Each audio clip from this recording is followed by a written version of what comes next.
Hello YouTube, it's your boy Nathan coming to you to do another recap video. Today we are talking 90 Day Fiancé Season 10, Episode 9, To Have and To Hold. So we're just going to get on right onto it. First couple I want to talk is Nikki and Justin. So last week we saw Nikki and Justin get the blessing from the parents. Now, Justin has been like really fidgety with Nikki ever since he found out she was trans, and especially when it comes to their intimate life. You know, they are just, I don't know, like he feels like Nikki is a little bit much and Justin is just not like, I don't know, he's not reciprocating that well. Well, in this episode, they finally were intimate, I guess for the second time or whatever. And I guess they were intimate at 3 o'clock in the morning. She was a little mad that he wanted to do it at 3 o'clock in the morning when the lights were low and stuff, when it was dark out or whatever, and everything. And she said that, you know, I used to be a man. I know what your mindset is. I know what, like, how men think and how they do things. So, like, don't try me. So, you know, they were intimate, whatever. Then later they have a conversation. They have a conversation about their engagement, and Nikki had asked them, like, have you been with any other girls, like, during our breakup time? And he actually admitted it too. He said he's been with a few girls and stuff, and I can get past that. But what I can't get past is what he said that the relationship he didn't feel like prior to the engagement that the relationship with Nikki was serious. Now, when he said that, I'm just like, dude, you got to be kidding me. Like, I mean, and it didn't make no sense because they've been on and off for the last 20 years. And how can you say that your relationship is not serious before the engagement when you have to get on your knee and propose to her? And when you do that, that means you are serious. Just saying. I don't even know why. I don't know. It didn't make no sense. So they had a conversation about that. Nikki ended up calling him Igor by his real name, and because she was really irritated and walked off and left, and I would have too. Like she just I feel like that was a complete disrespect. Is Nikki a little bit much? Yes, but now he is treating her like crap right now, and like brushing it off like it's nothing, and I don't like that. But yeah, I don't like that. I'm sorry, Justin. I think these two are not going to make it. They are just too much for each other, in my opinion. So yeah, that was Nikki and Justin. Next couple I'm going to talk is Rob and Sophie.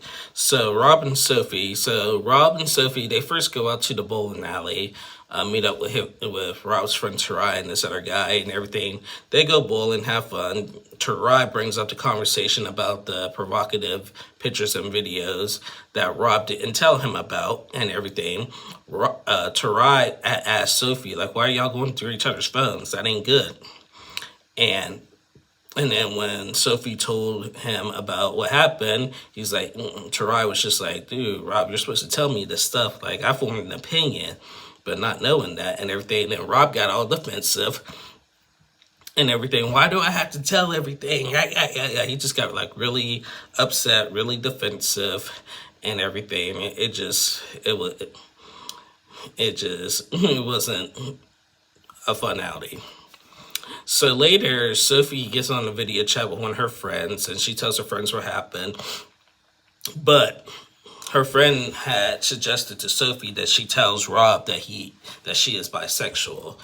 And, she feels like, well, I've been hard on him for what he's been doing, but yeah, look what I'm doing, keeping a secret from him.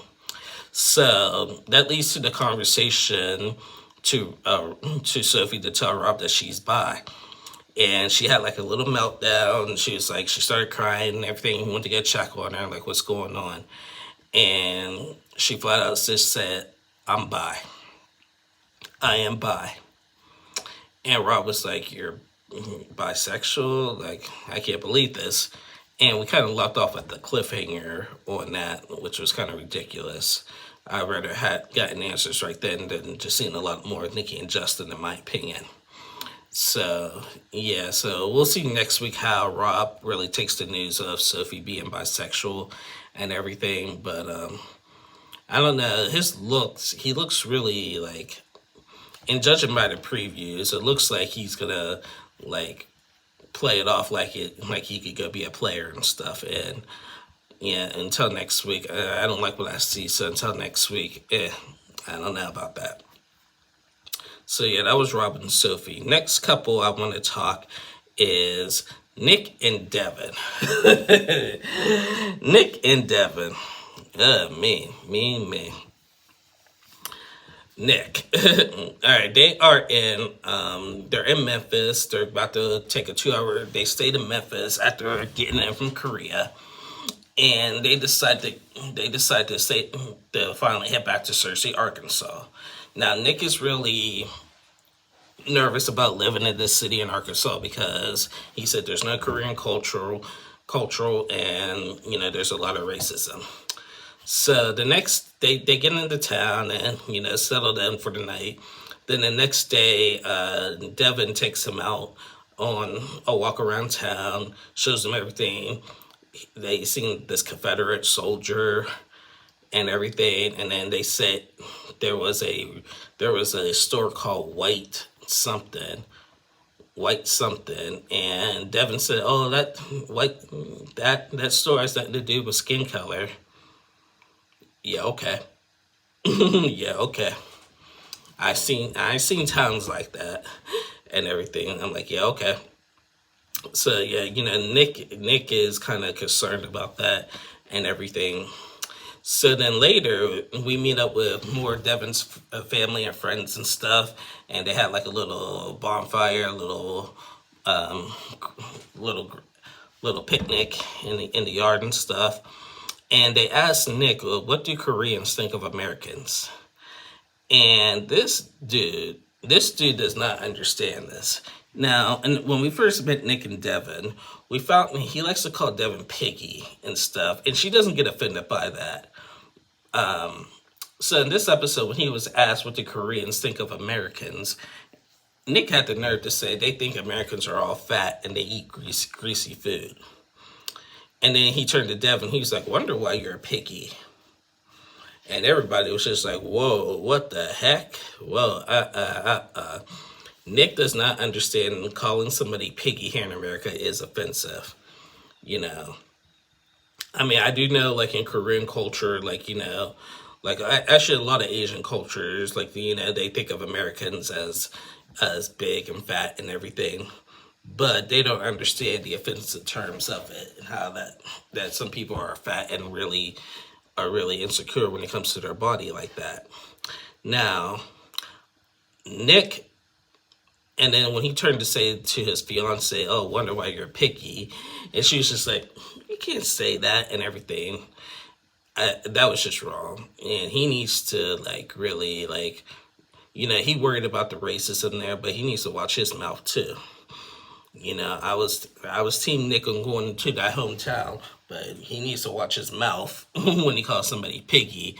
And he kept on saying, "Oh, since I'm living with Devin's family and everything, I gotta this ain't my country, so I gotta respect their home, them, and everybody."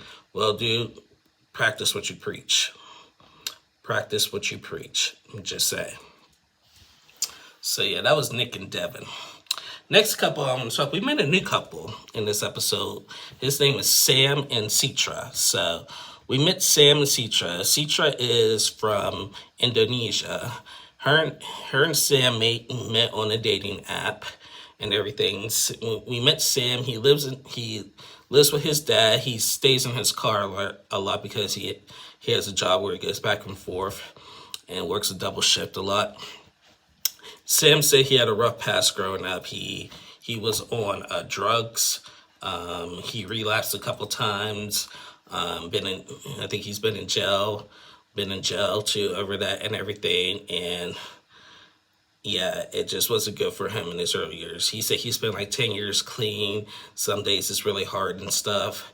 And he's trying to even be more clean and sober for Citra to arrive. we met Citra, like we saw her. She wants to come in. She is a Muslim or Islamic, I should say, Islamic, and Sam is an atheist. So their storyline is about to be Citra's dad is coming with Citra to America. And they have to get married not in 90 days, but in 14 days, in 2 weeks, because of Ramadan. And the dad is coming in. Apparently, the dad is also a police officer, and he has to come in to, basically block off any hanky-panky between Sam and Citra. Sam said they never been intimate because, like, in their culture, they are not intimate until they're married and stuff. Now, Sam said even though he's an atheist, he is willing to convert to Islamic and stuff and everything to be respectful. That is going to be tough, dude. That is going to be tough. Citra seems like a nice girl. They seem like a cute couple. I worry that that's going to play a part in it. But she just done flipped the script. She's like, we got to get married in 2 weeks. We can't wait 90 days. That's ridiculous. That's ridiculous.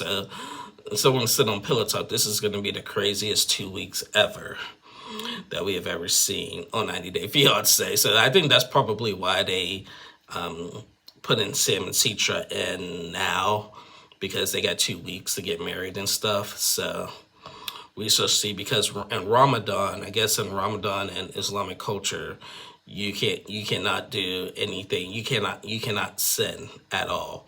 Like, I think it lasts for a month. You can't do anything like get married or anything during that time frame.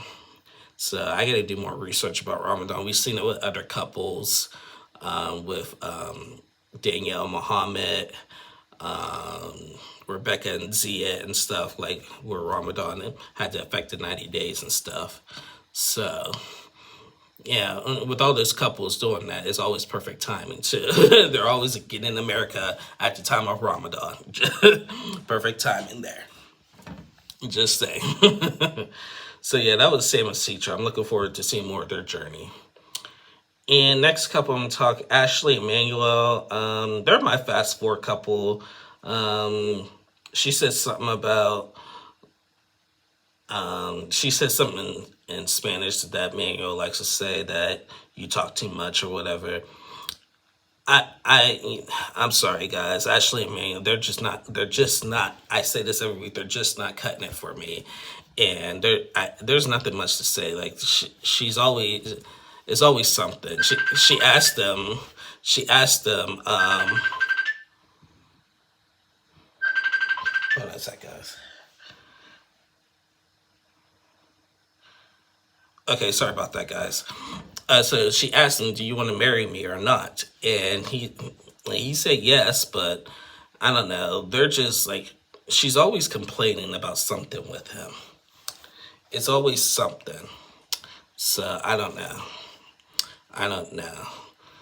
So that was Ashley and Manuel. Who am I missing? We did Rob and Sophie. We did Nikki and Justin. Did Sam and Citra.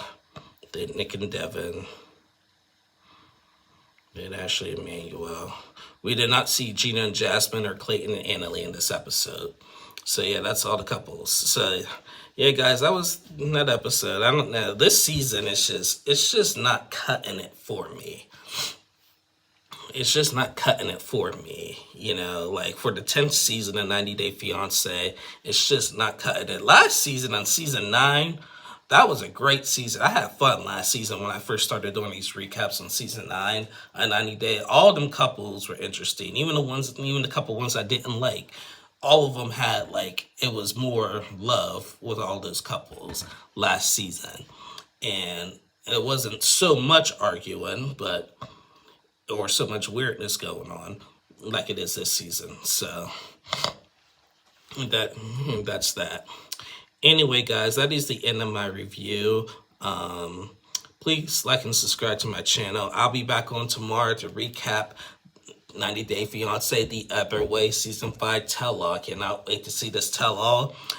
Be sure to watch that video. I can't wait to do that. And until then, I'll see y'all soon. Have a great day.